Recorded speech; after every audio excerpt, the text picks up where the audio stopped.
રાજકોટ જિલ્લા બેંક ખાતે વિઠ્ઠલ રાદડિયાની પ્રતિમાનું અનાવરણ કરવામાં આવશે। કેન્દ્રીય ગૃહમંત્રી અમિત શાહ આજે બપોરે 2:30 વાગ્યે પ્રતિમાનું અનાવરણ કરશે।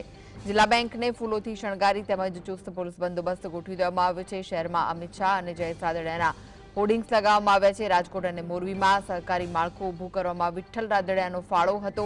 સ્વર્ગસ્થ વિઠ્ઠલ રાદડિયા અને સ્વર્ગસ્થ વલ્લભભાઈ પટેલ બંનેની પ્રતિમાનું અનાવરણ કરવામાં આવશે।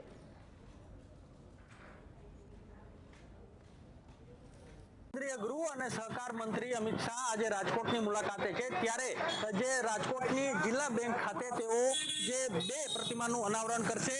જે જિલ્લા બેંકના પૂર્વ ચેરમેન સ્વર્ગીય વલ્લભભાઈ પટેલ અને સ્વર્ગીય વિઠ્ઠલભાઈ રાદડિયા, જે જયેશભાઈ રાદડિયાના જે પિતા છે, તેમનું જે પ્રતિમાનું અનાવરણ કરશે અને ત્યારબાદ જે રાજકોટની આ જિલ્લા બેંક ખાતેથી તેઓ રાજકોટના રેસકોર્સ મેદાનમાં પહોંચશે, ત્યાં જંગી સભાને તેઓ સંબોધશે।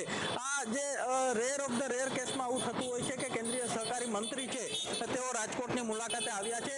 જે અમિત શાહ છે, આની પહેલા જો વાત કરવામાં આવે તો વિજયભાઈ રૂપાણીનું જે અવસાન થયું હતું દુર્ઘટનામાં, ત્યારે તેઓ મુલાકાતે આવ્યા હતા અને ત્યારબાદ જે આજે જે જિલ્લા બેંક ખાતે એટલે જે પ્રતિમાનું અનાવરણ કરશે। જો વિઠ્ઠલભાઈ રાદડિયાની વાત કરવામાં આવે તો ખૂબ જ મોટા નેતા અને ખેડૂત નેતા તરીકે તેમની છાપ હતી।